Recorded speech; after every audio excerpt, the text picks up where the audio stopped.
You see this phone right here? It just made me $150 in profit. And last month, phones just like this made me a grand total of $8,500. Now, the crazy part, I didn't have to spend a dime on Facebook or even Google ads. In this video, I'm pulling back the curtains on my step-by-step strategy for flipping phones using 100% free sources, so you can start building your own profitable side hustle. Now, let's be real, when you first started phone flipping, you were not trying to spend money, right? The main goal was to make it. And flipping phones is literally you utilizing money and flipping it over and over again. If you have $500, you take that $500, buy a phone, you get that $500 back when you sell that phone to a buyer plus some. Now, the profit could be 50 plus, right? $50 plus. You have some people that try to make it seem as if they're making a bunch of money, $200, $300 profit per phone, and that's not true. I'm going to break down in this video the exact system I use because I got tired of watching people try to tell individuals you need Facebook ads in order to buy and acquire devices. I've never used Facebook ads to flip phones, and I've been able to turn flipping phones into a phone store that now I repair phones and also sell accessories in. Flipping phones is the way I started making money in general. When it comes to ads, it's not needed, like not at all.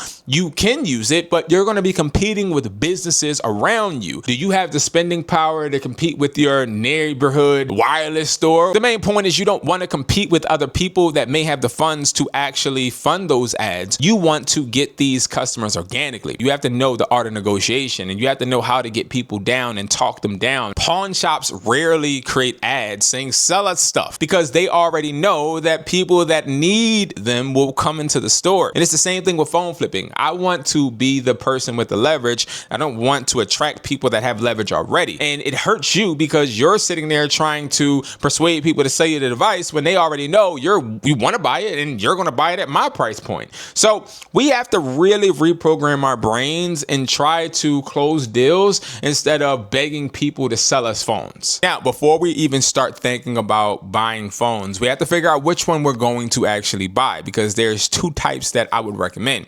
iPhone, Android. Which one? Now, yes, you can buy both, and we do have buyers for both, and there are people that don't discriminate. I get it, but you want to, when you first start out, you want to start with one type of company, Apple or Android, right? Because when it comes to acquiring and negotiating, you do it a bit different, right? So Apple, you want to make sure that you're getting a device that is going to be at a great price point, but you're also anticipating and understanding that you could sell to both buyer and consumer. Now, consumer is basically a person that wants to use it, right? Let's say I'm looking for a phone for my daughter. I could go and buy it from you, and I have T-Mobile, let's say, right? You have a locked T-Mobile phone that you brought. I could still put that on my account, let my daughter use the phone.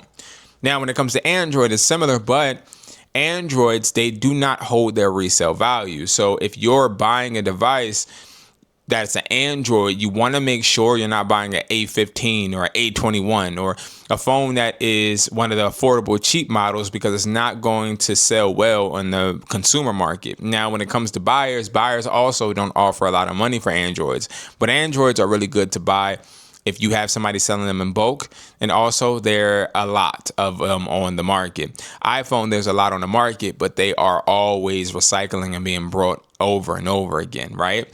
So I would definitely recommend Apple to start out, because if you buy an Apple device, 9 times out of 10, you're going to find a consumer faster than you would for a regular Android. Now, finding this out and knowing exactly what your target market is perfect, because are you trying to sell to buyers or are you trying to sell to a consumer? Now, I know in the beginning I said we can do both. You can, but starting out, we want to simplify it. When I get this phone, am I going to be trying to mainly sell this on OfferUp to another person near my area? Or am I looking to sell this fast to a buyer? I want to give you guys a difference between the two. A consumer is going to buy a phone and pay you more, but they're going to buy it slower. A buyer is going to pay you less, but they're going to buy it faster. Now, this is how it works. A consumer has to do their research. They have to look through prices. They want to try to negotiate you down, but they're ultimately going to have more value for that device because they're trying to use that device firsthand. A wholesale buyer, which is somebody that buys a bunch of phones and sells it usually in another country for a lot more, They don't have any emotion when they're buying this device. Therefore, they only buy it for one set price. Now, speaking of prices and wholesale buyers, we have a wholesale buyers price list on wesply.com. This is a list of 50 wholesale buyers that are going to negotiate to buy devices from you. We have a whole price list that shows you market value. So we show you exactly what devices are worth on the market that day or whenever you are looking at it. And then you can email us and tell us exactly what you are selling, and we forward it to all of the buyers, and all the buyers start bidding like an auction. So think of it like a used car auction, right? Where everybody's bidding and putting their best number forward, and then we just choose the highest bidder, and you will sell that phone to that bidder if you choose. But wholesale buyers, they don't really budge on price because they don't need to. They're getting a bunch of phones already without you. So that is just a method to sell a device fast. And a reason you would want to sell a device fast is if it's iCloud locked or passcode locked, right? You don't want to hold on to a stolen phone. Nor do you want to hold on to a phone if you're just trying to flip your bread quickly. So what I would recommend is when you're first starting out to sell to consumers, because that's going to maximize your profit. And then as you continue to get your system together, which we'll talk about next, then you can start selling to wholesale buyers because they're just going to be there to make sure that you're getting that phone for that exact amount they said. Okay. And we'll take a look at that price list. And I'll also put below some discounts for our phone flipping prices on wesply.com. Now you got to make sure that you use it as soon as possible because I'm only going to do one use per code. Okay. Now, when it comes to you buying and then selling to these people, you want to make sure that if you are doing a consumer, that you are selling a device that has quality. You want to make sure you're doing a full check. And speaking of checks, I'm going to actually give you a whole rundown on exactly what you should be looking for in the devices that you buy. And there's a reason why I'm talking about getting that device and obtaining that device and how you're going to sell it and what you're looking for first before I'm talking about acquiring it. Because the most important part isn't actually getting the phone. It's making sure the phone you're getting is actually valuable. Okay, so let's talk about what we're looking for in every device. Okay, so this is going to be your checklist, and I will link, hopefully I don't forget, the checklist that is free for you guys to be able to have this on your device whenever you're trying to look to buy a phone. So the number one thing that you're going to want to check for is, of course, IMEI. You want to make sure you're looking for that IMEI, because that IMEI, why the heck I put another E? That IMEI is going to tell you information. Now, you need all of the info you can get, because this information is going to let you know if that person that's selling you the phone is telling you the correct information about exactly where it came from, if it's locked, unlocked, and those are important, okay? The second thing that you're going to want to do, and this is also when you're meeting up with the person, is you want to inspect, right? So when you're inspecting, this is going to let you know physical condition, okay? So physical condition is important. Now, especially when you're selling to a consumer, you want to make sure that you are selling a device that is going to be able to hold up. So hence battery percentage, battery life, camera, speaker, all of these things are important because it can damage your brand and also make you lose money if you don't actually properly check these things. Because a lot of people buy phones, but they don't really check the phone. They'll just buy, look at the IMEI and go about their way. But that's not necessarily something that you're going to want to do. And this all is going to tie into our next step. Third, you want to make sure that you are checking account. Now, this is something a lot of people don't talk about. This is going to let you know about status. Now, similar to number one, where we're talking about IMEI, this account is going to be, if it's a locked device, I want to make sure it's not locked on an account. Now, the reason is because if it is, I still can buy it, but I'm going to have to take some money off. Now, speaking of the IMEI, this is the things you want to look for in that IMEI, okay? You want to look for if it's locked. So is it locked to a carrier, right? T-Mobile, so T-Mobile, AT&T, or Verizon, right? The next thing you're going to want to check is purchase date or activation date. So I'm gonna just put date because I don't want you to think it has to be purchased. Activation date. So when was it acquired? Very important. If it's 30 days older, it's a used phone. So old, 30 days, used, okay?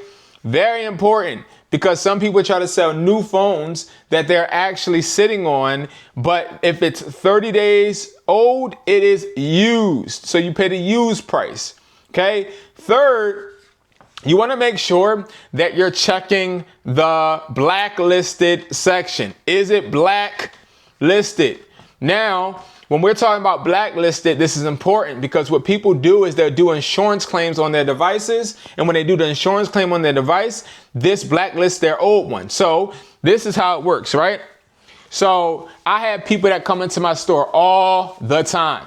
And what they'll say to me is they say, hey, Brandon, I have this iPhone 14. So they'll say they have this iPhone 14, okay? This is the iPhone 14, okay?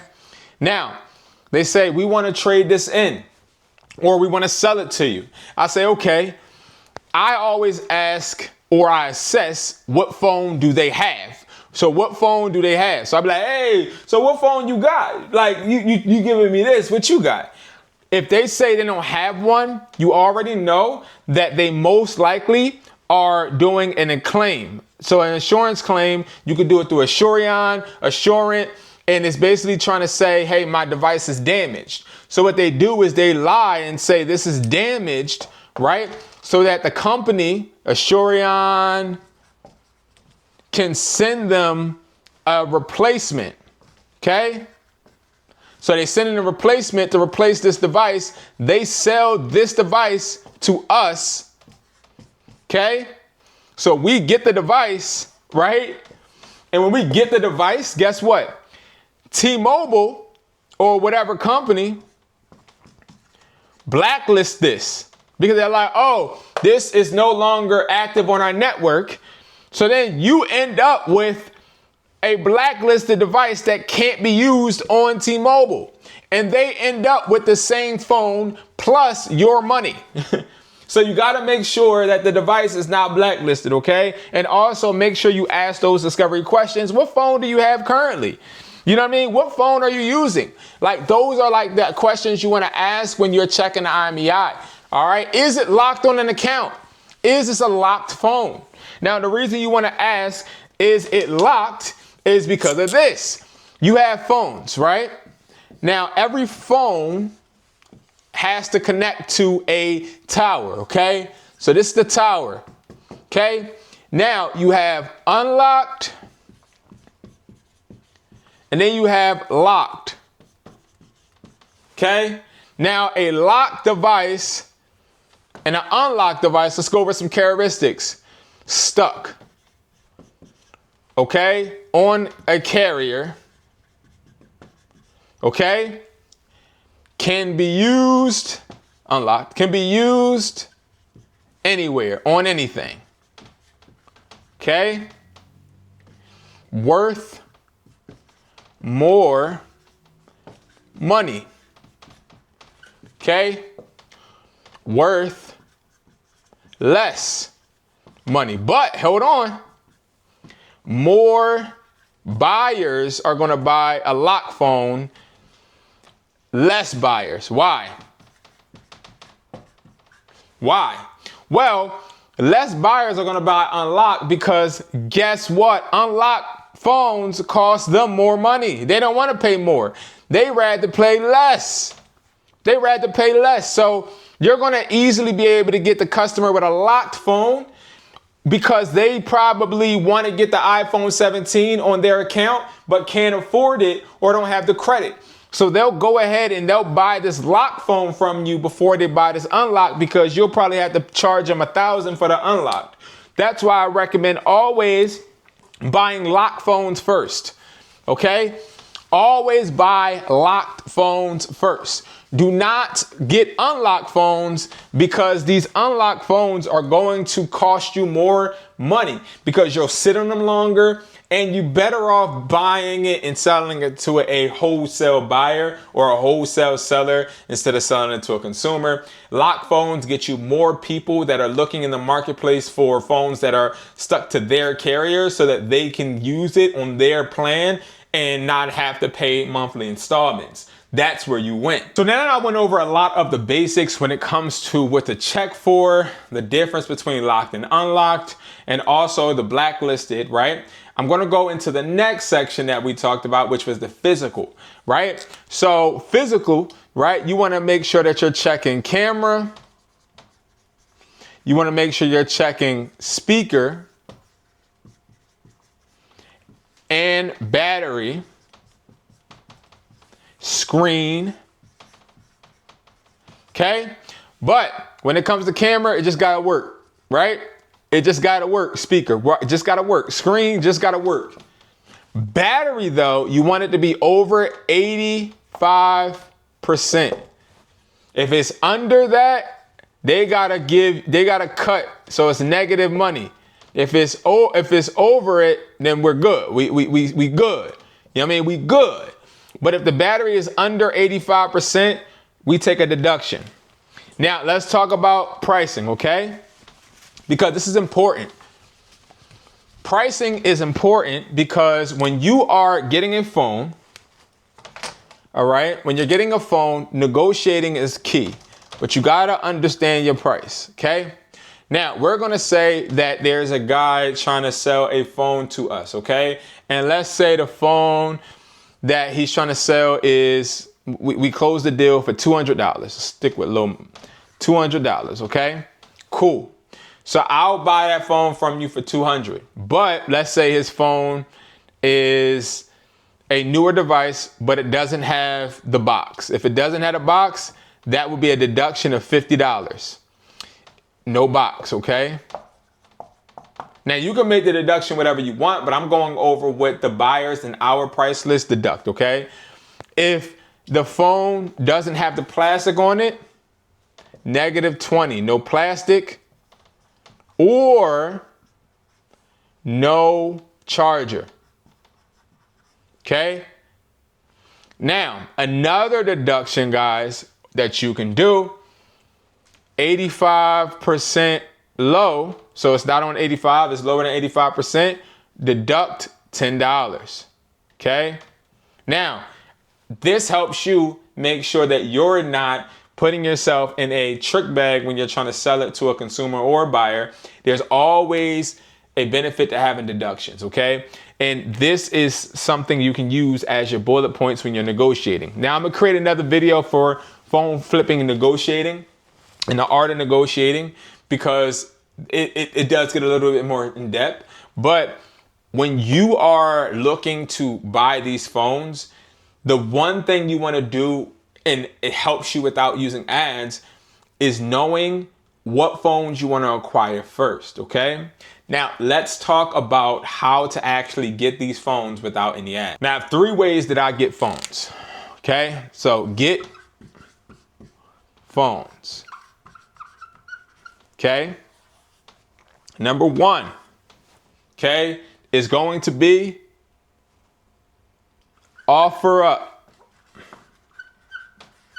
Number 2, pawn shops. Now, usually it's not just pawn shops, it's also sometimes repair shops. 3, word to mouth, so referral. Okay? Now with OfferUp, I make 10 offers a day. That is 70 offers a week. So I'm just looking for phones. I'm literally going on there, looking for phones in my area that are for sale, and I'm making 10 offers.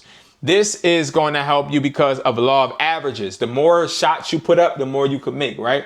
The more offers you make, the more people are going to hit you up. This is the really good and effective way. Pawn shops, I go in and I say, I am a buyback company. So the way you go to pawn shops, right? You say, hey, my name is Brandon.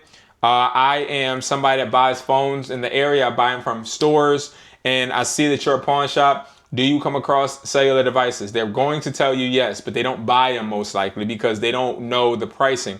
Well, what if I can deliver you a price list every single week, and you go ahead and buy these devices from these people that bring them in, and I will cash you out at the end of the week? That is the best way you do it with pawn shops, okay?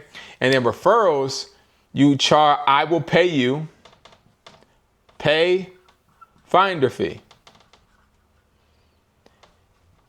Okay, now I did this in order. So I started out with OfferUp, I moved to pawn shops, and then I moved to referrals. Because see, when I started making these 70 offers a week, I started to get around 14 phones brought. Okay, I brought around 14 phones a week. Okay, and then I said, okay, let me go ahead. Now that I know that I could do that, because I'm only one person. I only can meet with so many people. But a pawn shop has people coming to them, right? So pawn shop usually gives me around 8 phones a week, okay? And then referrals, I usually get like 4 phones a week, okay? Now, this is a good amount of devices acquired without any type of ads. Now, when it comes to OfferUp, you wanna simply go ahead, and I'm gonna break down these a little bit more in depth, okay, guys? This is a new type of style video. I wanna use visuals more, right? So OfferUp, okay? Step 1, you wanna say literally iPhone, whatever, right? So iPhone, whatever you're trying to look for. So type in the search bar iPhone 14 right now. You're gonna see a bunch of iPhones. You wanna go ahead and you want to filter it to most recent, okay? Third, find 10 phones you want to offer, okay? Make offer. Now, I'm gonna stop there, because how do you make offers? So, you need a price list, or you need some type of market value. Market value is, so market value right, is price globally devices worth. Okay? The way you figure this out, is by having a buyer or having people that buy phones on a consistent basis let you know how much they're buying them for. This helps you not overprice or overbid or make an offer that's too high. So with our price list, we only have market value, and the buyers then offer you more. So we have one base price, and then the offers have to go higher. So what we do is we take all 50 of our buyers, we get their price list, we add every price on every sheet together, and then we divide it by 50. So for all of the iPhone 14s, right, we'll take 50 of all the buyers' prices that they're buying the iPhone 14 for, and then we'll divide it by 50, and then that gives us the margin, that gives us the average, right? So you want to make sure you know market value.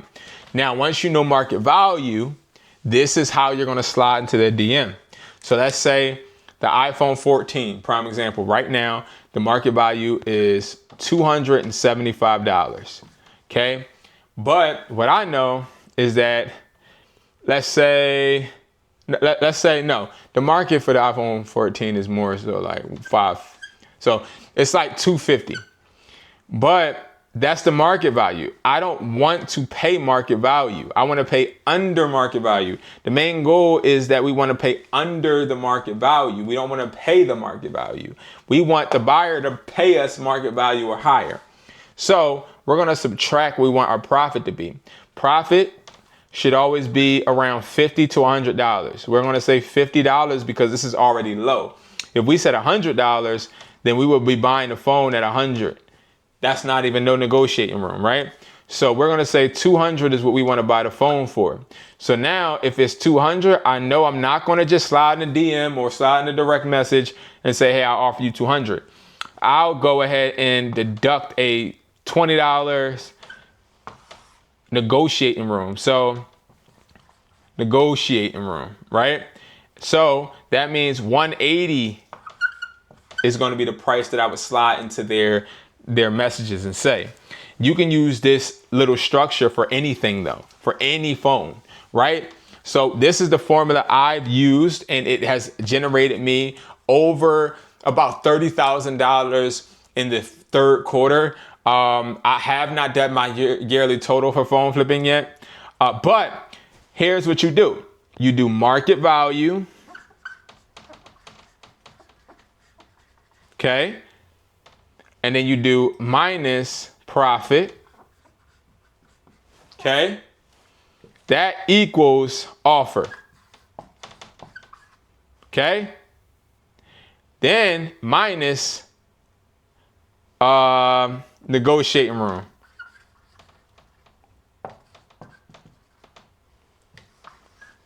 Equals first offer. Simple, okay? That's how you slide in the DMs. That's how you make your 10 offers. You wanna make sure you know exactly what the market value is. And again, guys, I'll put the codes below for you guys to get a discount on the price list so you know market value, okay? And it'll be a nice discount, okay? Now, once you do the making an offer, you want to make sure anybody and everybody that neglects you or says no, give a contact to people, your number or a text now number. What that's going to do is give you leads. They'll text you. They'll text you if they don't get the price they want. This is why no ads are needed. Instead of giving ads, we give our number. This, if I have 5 people, right, that don't want to work with me, okay, 5 people, they say no, no, no, no. Great. So what I found was that around 3 of these people will get offers on OfferUp that they'll go ahead and like, that are better than mine. But 2 will come over and text me and say, can you do X amount? And then that's when you text back and you say yes or no. And then you close the deal, okay? These are people that you want because now you have the leverage. But what I want to show you guys first, before I move on, is how do you slide into the messages? You say, I can do whatever your offer price is. Then you ask a question. So you want to ask a question because it's going to get a answer. So I can do 200. These are some questions. Is the phone locked on a account?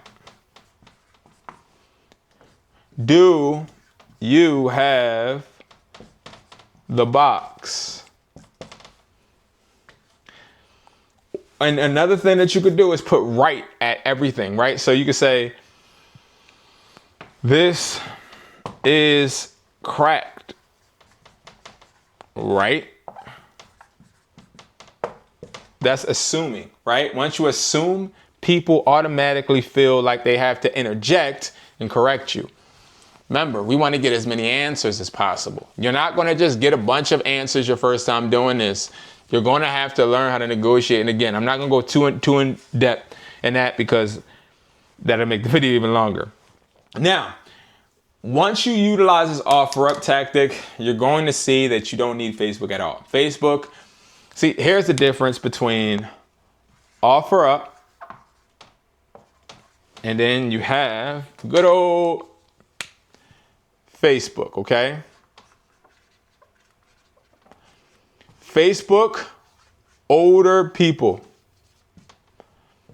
need good standing profile. People look at your profile. Okay, so if you do make Facebook ads and you don't have no profile, you're not active on there, they're gonna look, some people are gonna take you as a joke. That means some of your money is getting flushed down the drain. This is a fact too. Longer selling. So they're going to sell it to you longer because they're trying to vet and see. And then it's less trust because there's so many bots. So you're just going to seem like another bot. You don't want that. Okay. Now OfferUp ain't no better when it comes to scamming, but I will say OfferUp hustlers, including your own wireless stores. So you got hustlers on there. So not old people, fast people, hustlers. Next, you don't need no account. People value your offer, which means if you say you're gonna pay somebody something, they know y'all gotta meet. So they're not on a defense immediately because you gave an offer, right? They know for a fact that you're 9 times out of 10 hopefully going to make that offer or, you know, stick to what you said. All right. And then it's faster. It's definitely faster turnaround because when somebody lists something on OfferUp, they're trying to sell it. Okay. They're trying to sell it. That's why they listed it. It's not like Facebook where they list it and forget, right? Facebook is like one of them things you list something on there and you're like, all right, if it's selling there, it's selling there. Okay. And lastly, it has definitely more trust, but it is a meetup, which is why people trust it more. You meet up with people, okay? That's why I would rather you guys start out with OfferUp than Facebook, okay? All right. Now, I want to do one more thing. Now, word of mouth, I don't really have the whole referral aspect. All you do is you get a bunch of people that have brought or sold you phones before. You say, yo, bro, if you give me more phones, I got you. If you find other people, let me know. I give you $20 per person you find. The referral aspect, we don't have to go over too much, but we are going to go over the pawn shop method, okay? Because that's important, okay? Pawn shop method. So last one, y'all. You're a buyback company, which means you buy back phones. You buy back phones from people, okay? You give people money for phones, you recycle the phones. That's what you tell them. You want to let them know, I'll give you a price list. So you want to buy a price list or use a free price list or whatever. You want to put it in your Excel sheet and you want to make sure you're deducting some prices so that what the pawn shop sees is what you're willing to buy for those devices, okay? Or text it to them. I have a spreadsheet they can go on and see online. So whenever anybody walks into the store, they can already see, okay, this phone is worth, okay, he's paying $300 for this. All right, cool. Hey, sir, I'll give you $150. That's how they be. All right. And then you want to make sure you say you're going to have a drop off. So a drop off day, which that's when you come and you drop by to buy the phones.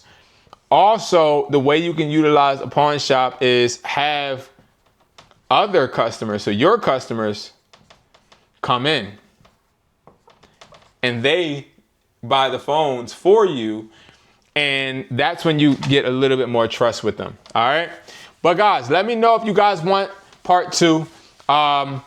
I didn't want to get on the computer too much this time because I think that it's more important for me to also show you guys more of the visual aspect. And also I want to make sure we're utilizing the opportunities we have without ads instead of just spending a bunch of money on them.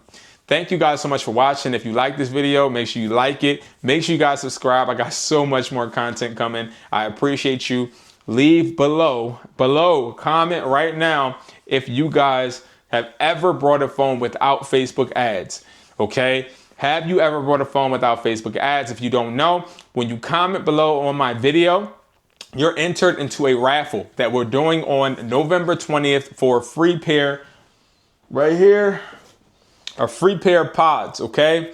This I will be giving away November 20th, 6 p.m. live stream. I did one this month and I did a whole resellers kit. So make sure you guys go ahead and comment. Once you comment, I'll let you know, hey, you're entered into the raffle but just by commenting. And then guess what? You'll be entered into that. So definitely comment below, guys. Make sure you subscribe though. You have to be subscribed. I appreciate you guys and I'll see you guys in the next video.